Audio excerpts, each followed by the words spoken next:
Bien, me gusta mucho el tema de la conferencia de este año, La verdad triunfa, porque esa es la nota final victoriosa de la escatología bíblica. La verdad vencerá a toda mentira y a toda falsa ideología. Cristo vence, la justicia prevalece, el mal es derrotado para siempre. La virtud es reivindicada eternamente y Cristo es entronizado como Señor de todo y Dios es glorificado por la eternidad. Y no importa el esquema escatológico que tengas, si eres un verdadero creyente, tú afirmas eso. Cristo, quien es la verdad y la vida, será absolutamente victorioso al final. El mal no volverá a perturbar la creación de Dios. El diablo será condenado al castigo eterno. La verdad triunfa, Cristo lo garantiza y una de las grandes verdades del Nuevo Testamento es que no importa qué prueba o dificultad estés enfrentando en este momento, si estás en Cristo, eres ahora mismo partícipe de su triunfo y si simplemente ves las cosas desde la perspectiva del cielo, puedes regocijarte en ese triunfo. He aquí un ejemplo y para ser claro, me asignaron un pasaje en Primera de Pedro 4 y voy a llegar ahí, pero quiero presentar este concepto con un pasaje del apóstol Pablo en 2 Corintios 2.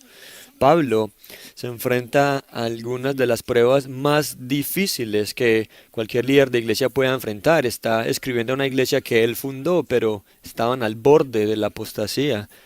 Habían caído bajo la influencia de falsos apóstoles, habían sido demasiado tolerantes con el pecado en medio de ellos y al parecer también habían echado a perder un caso de disciplina en la iglesia, porque Pablo tiene que recordarles en 2 Corintios 18, reafirmen su amor por este hermano afligido que aparentemente estaba arrepentido. Pablo estaba tan preocupado por el estado de las cosas en esta iglesia corinta que, según los versículos 12 y 13, aunque la puerta estaba abierta de par en par para el ministerio del Evangelio en Troas, Pablo dice, no tuvo descanso en mi espíritu.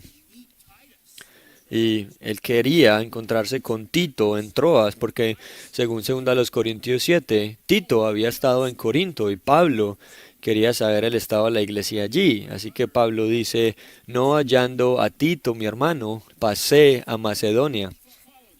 Ahora, sigue esto. Está explicando a la iglesia de Corinto lo profundamente preocupado que estaba por el estado espiritual de las cosas en la iglesia. Pero cuando retomamos el relato en 2 Corintios 7:5 dice, incluso cuando llegamos a Macedonia, nuestra carne no tuvo descanso. Estábamos afligidos por todas partes, de adentro, temores, de afuera, conflictos. Está describiendo una fatiga corporal insoportable. Nuestra carne no tenía descanso. John Gill lo dice de esta manera. Pablo estaba continuamente fatigado predicando, disputando, luchando, que con falsos maestros y perseguidores violentos, afligido por todas partes, disputa externa con los enemigos de la verdad y malestar interno debido a una profunda preocupación por los peligros espirituales que los corintios habían dejado entrar en su asamblea. Así que Pablo estaba afligido por todas partes, toda clase de adversidades le asaltaban desde todos los ángulos, pero no estaba en un estado de desesperación. En el capítulo 4, versículos 8 al 10, lo escribe de esta manera. Estamos atribulados en todo, mas no angustiados, en apuros, mas no desesperados, perseguidos, mas no desamparados, derribados, pero no destruidos, llevando en el cuerpo siempre por todas partes la muerte de Cristo, para que también la vida de Cristo se manifieste en nuestros cuerpos. El triunfo de Cristo que da nueva vida y energía para superar el cansancio corporal de un alma afligida. Y ya en el capítulo 2, después de describir la inquietud de su alma cuando Tito no estaba en Troas y Pablo fue a Macedonia para asegurarse de que se cruzaría con Tito, Pablo se interrumpe en ese punto y no volverá y terminará esta historia hasta el capítulo 7, pero fíjate en esto.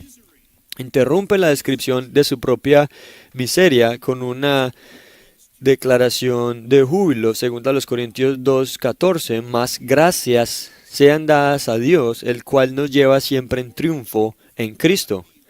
O como dice otra versión, gracias sean dadas a Dios, que siempre nos hace triunfar en Cristo.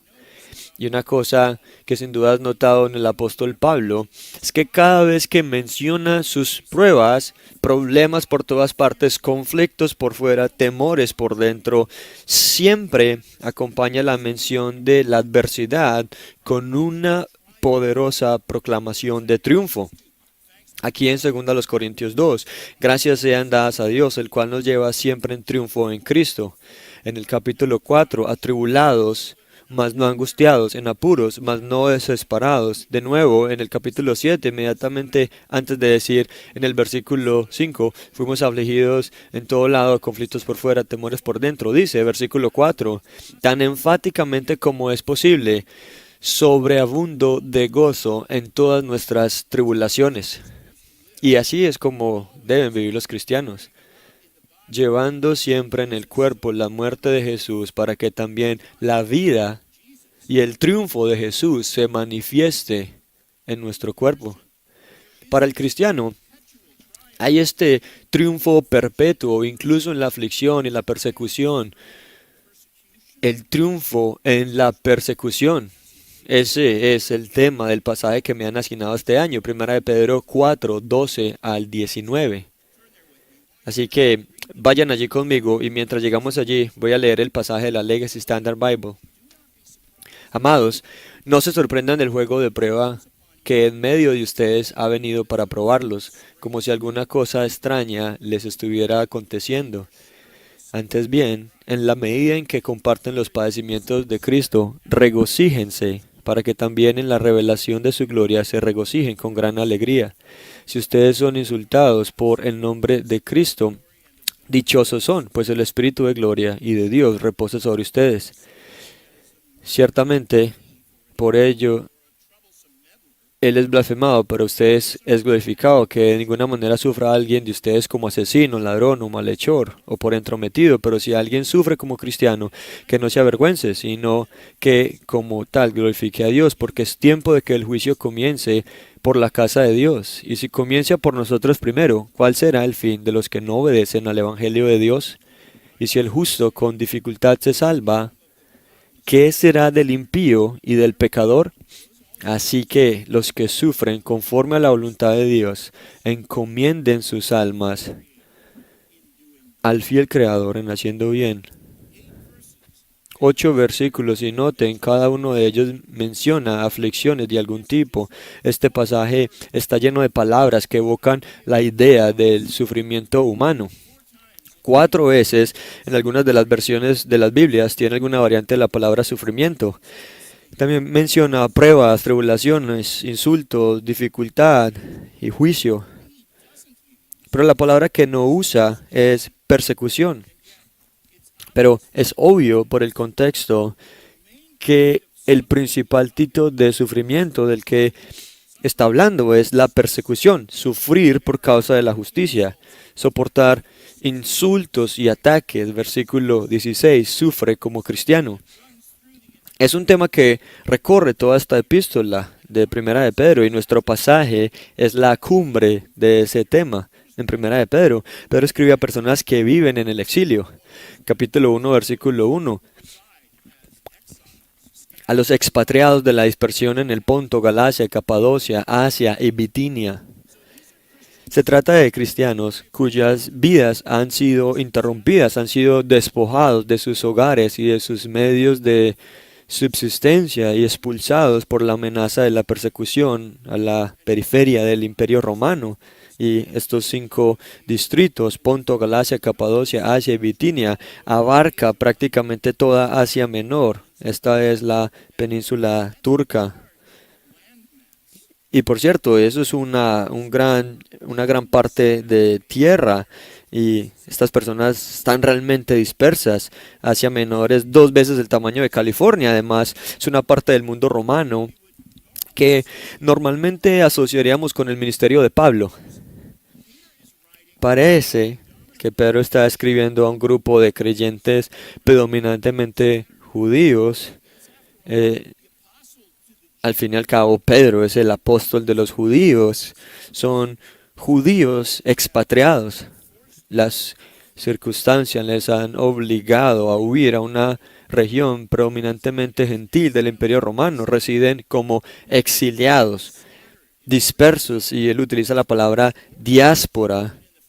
En griego es diaspora, que incluso en el siglo I era una expresión utilizada distintivamente para hablar de los judíos que se habían visto obligados a exiliarse lejos de su patria. Lo más probable es que estas personas hubieran sido expulsadas de Judea y Galilea a causa de una ola masiva de persecución de cristianos sancionada por el gobierno de Nerón. La mayoría de los eruditos del Nuevo Testamento sitúan Primera de Pedro en torno a la segunda mitad del año 64 después de Cristo o en algún momento del año 65. Era una época especialmente inestable. El 18 de julio del año 64 se inició un incendio catastrófico que inició en el Circo Máximo de Roma, el estadio de los carruajes. Y cuando se extinguieron las últimas llamas, 9 días después, más del 70% de la ciudad había quedado reducida a cenizas. Fue una de las peores conflagraciones urbanas de la historia de la humanidad. Y los historiadores dicen que el fuego fue provocado deliberadamente por el emperador Nerón para dar paso a un proyecto de renovación urbana. Y el fuego se le salió de las manos. Tácito, un historiador romano del siglo I, cuya vida coincidió con la de Nerón, escribió en sus anales que, para desviar la ira pública de sí mismo, Nerón culpó a los cristianos por provocar el incendio. En general, los gentiles romanos despreciaban a los judíos. Las tensiones entre Roma y Judea se remontaban incluso hasta antes del nacimiento de Cristo. Roma ya estaba reuniendo su poderío militar para una campaña que resultaría en la destrucción total de Jerusalén. De hecho, menos de 6 años después del gran incendio de Roma, Tito Vespasiano reduciría el templo judío a escombros y nunca se ha reconstruido hasta hoy. El ejército romano saqueó todo lo que tenía valor allí en Jerusalén y dejó la ciudad entera como un montón de ruinas.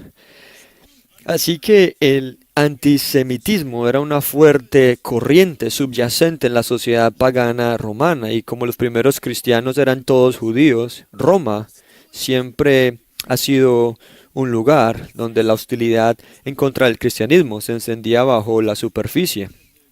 Los funcionarios romanos consideraban a los cristianos como inadaptados, peligrosos e incluso como criminales. Y Justino Marte relata que cuando los romanos oían a los cristianos hablar de la mesa del Señor, muchos llegaban a la conclusión de que practicaban el canibalismo. Los cristianos solían ser considerados ateos porque se negaban a adorar el panteón de dioses romanos, y también se les acusaba de incesto porque se llamaban unos a otros hermano y hermana y hablaban de estar unidos en un solo cuerpo. Y los depravados, oídos paganos, interpretaban todo eso en la forma más siniestra posible. En Roma existía una comunidad de creyentes relativamente pequeña, pero los funcionarios romanos los consideraban una secta marginal especialmente peligrosa de extremistas judíos. La mentira de Nerón intensificó el desprecio del público hacia el cristianismo. Todo el catálogo de mentiras y falsas especulaciones sobre los cristianos circuló por todo el Imperio Romano, primero como rumores, luego como mitos urbanos, hasta que finalmente estos falsos relatos se convirtieron en la narrativa dominante. Por eso, en la Roma del siglo I, los cristianos solían ser vistos con profunda desconfianza y aversión. La mayoría del público pagano consideraba literalmente a los cristianos como criminales, y todo esto convirtió a los cristianos en un blanco fácil cuando Nerón necesitó un chivo expiatorio por el gran incendio. Bajo la autoridad de Nerón, los funcionarios romanos comenzaron a sancionar y participar en las formas más duras de persecución contra los creyentes. Tácito, quien vivió esa época, es el historiador secular que registró que Nerón ataba a los cristianos con gruesas envolturas de tela de saco, los ataba a postes y los untaba con aceite, alquitrán y les prendía fuego y los utilizaba como antorchas para iluminar sus fiestas en los jardines. También crucificó a creyentes. Pedro fue una de sus víctimas, probablemente no mucho después de que escribiera esta epístola. Nerón también puso a los cristianos en las arenas de los gladiadores para que fueran devorados por animales salvajes, para entretener a las multitudes. La crueldad sufrida por aquellos santos es inimaginable. Ese nivel de persecución parece haberse limitado principalmente a Roma y a la región circundante. Pero esta noción de que los cristianos eran criminales llegaba hasta los confines del imperio. De hecho, eso es precisamente lo que estaba ocurriendo cuando los miembros de aquella primera generación de cristianos en Jerusalén empezaron a emigrar a Asia Menor. Estos eran los exiliados a los que Pedro se dirige. Incluso en Asia Menor, a los creyentes no se les permitía vivir y adorar en paz. Estos santos asediados, huyendo de la persecución en su patria, se enfrentarían a varias décadas más de persecución en el Ponto, Galacia, Capadocia, Asia y Bitinia. De hecho, unos 45 años después de que Pedro escribiera esta epístola, el gobernador de Bitinia y el Ponto era Plinio el Joven. Las personas a las que Pedro escribió esta epístola sin duda seguían vivas y vivían en el exilio permanente en el Ponto y Bitinia. Y este gobernador Plinio escribió una carta a Trajano, el primer emperador romano del siglo II, y Plinio le pidió consejo a Trajano acerca de cómo tratar a los cristianos. Y es claro, desde las preguntas que él pregunta, se desprende claramente que los cristianos eran considerados delincuentes. Plinio no los acusa de ningún delito concreto. Es evidente que creía que el mero hecho de llevar el nombre de cristiano, afirmar que Cristo es el Señor, era un delito suficiente. Y ese es el entorno en el que vivían estos santos exiliados. Y esa es la razón principal por la que el sufrimiento es el tema que domina no solo nuestro pasaje, sino toda esta epístola. Pedro menciona el sufrimiento en todos los capítulos, empezando por el capítulo 1, versículo 6, donde dice, por un poco de tiempo, tengan que ser afligidos en diversas pruebas. Afligidos en diversas pruebas. Estaban viviendo bajo la peor clase de persecución y Pedro es empático. Él sabe que él mismo morirá como un mártir. Los enemigos del Evangelio le quitarán su libertad y luego acabarán con su vida y lo sabe porque Jesús se lo dijo. En Juan 21, 18 y 19, inmediatamente después de comisionar a Pedro con las palabras, apacienta mis ovejas, Jesús le dice a Pedro, de cierto te digo, cuando eras más joven te ceñías e ibas a donde querías. Mas cuando ya seas viejo, extenderás tus manos y te ceñirá otro y te llevará a donde no quieras. Y el apóstol Juan añade y comenta, esto dijo, dando a entender con qué clase de muerte glorificaría a Dios. Pedro sabía que el martirio y la persecución era su futuro, así que el sufrimiento bajo una persecución feroz es un tema en el que Pedro sin duda pensó mucho.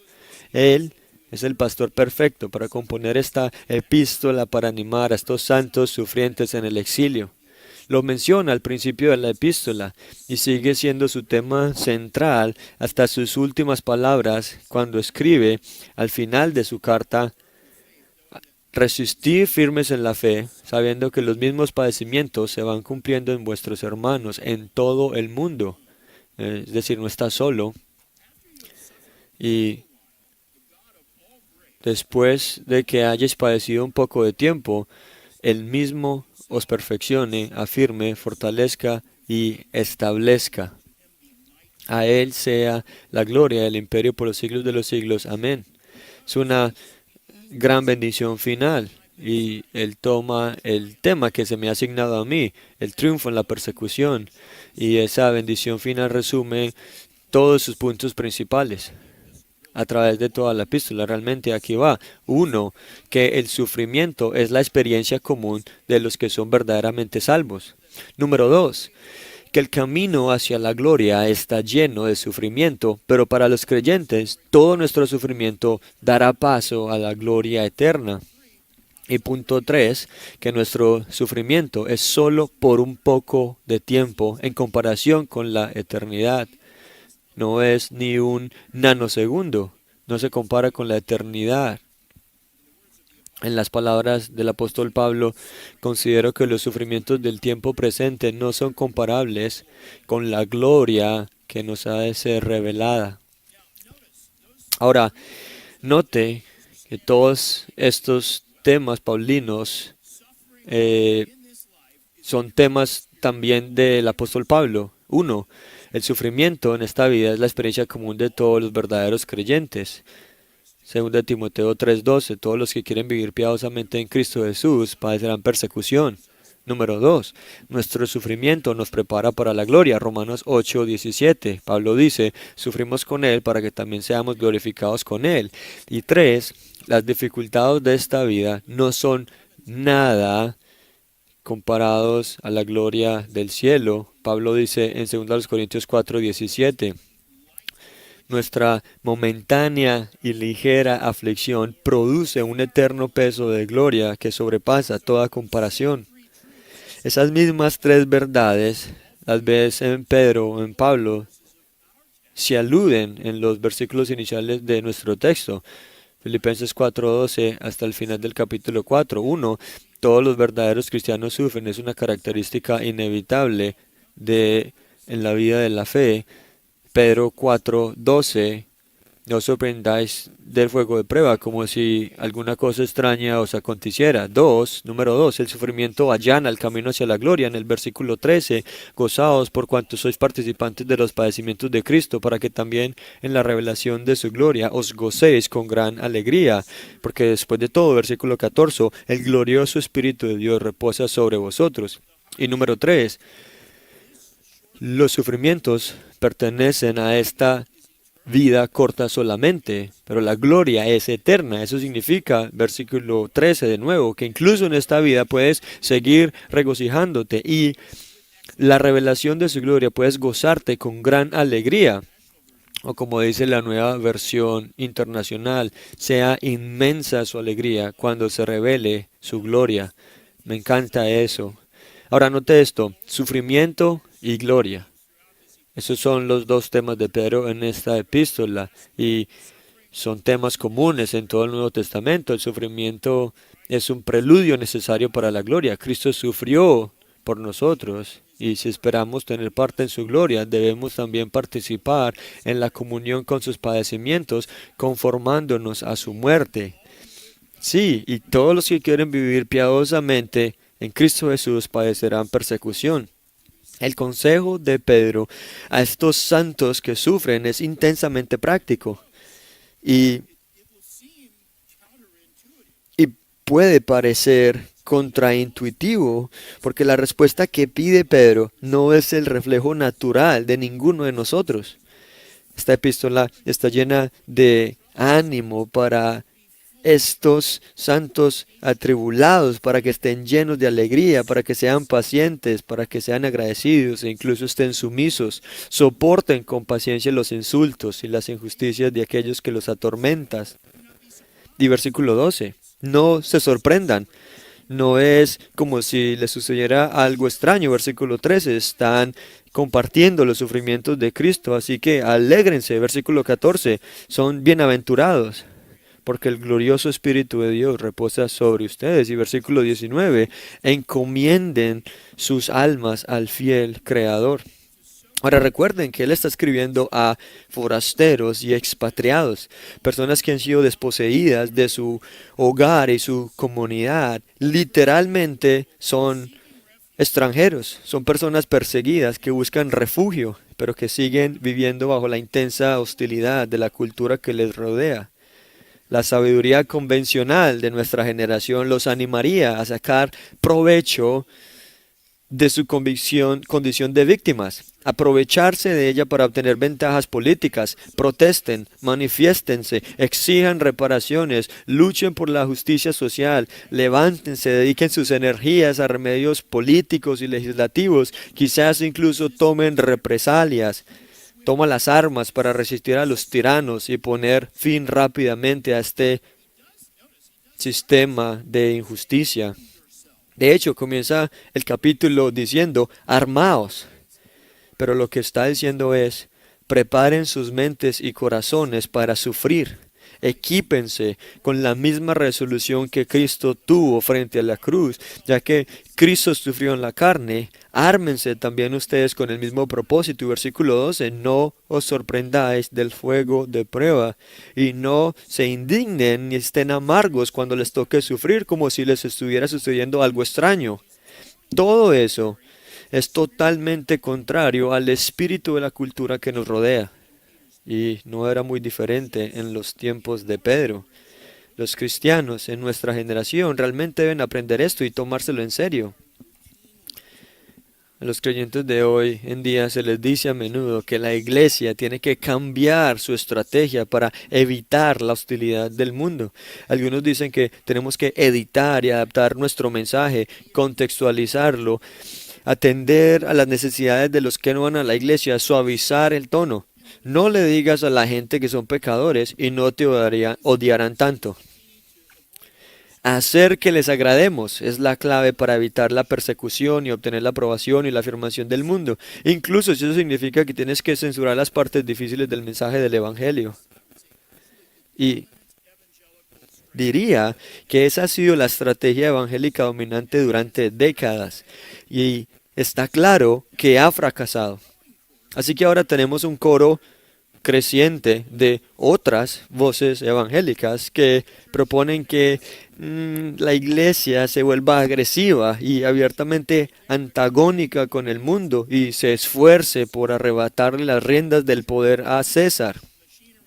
Quieren que la iglesia utilice la maquinaria del Estado y la influencia política colectiva para construir el reino de Cristo en la tierra mediante la fuerza de la ley, el gobierno y supongo que si es necesario, mediante el poder militar. Saben, básicamente, devolver a Dios lo que es del César. Pero fíjense, Pedro no dice nada de eso. Por el contrario, toda la epístola está cargada de exhortaciones que instan a estos sufrientes expatriados a llevar con paciencia la cruz de la aflicción y de la vergüenza, a alegrarse con gozo inefable lleno de gloria, incluso mientras son perseguidos, a considerarse privilegiados de sufrir por causa de Cristo, a alegrarse de haber sido considerados dignos de padecer por su nombre. También les exhorta a dejar a un lado toda malicia, todo engaño, hipocresía, envidia y calumnia, y a mantener su conducta excelente entre los gentiles, para que en lo que nos calumnien como malhechores, glorifiquen a Dios.